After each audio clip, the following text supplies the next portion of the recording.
Stand பக்கத்துல ஒரு சின்ன பார்க் மாதிரி ஓபன் பண்ணிருக்காங்க.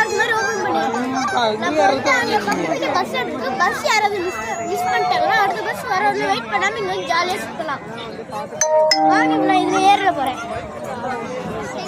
பார்த்தேன் நான் கிளீனா பண்ணி கொடுத்துருக்காங்க.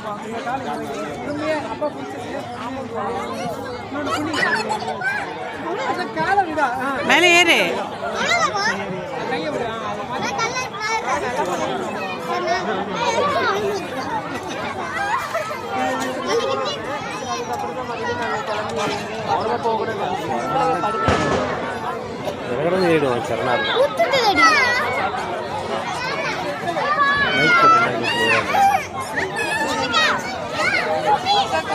வேகமா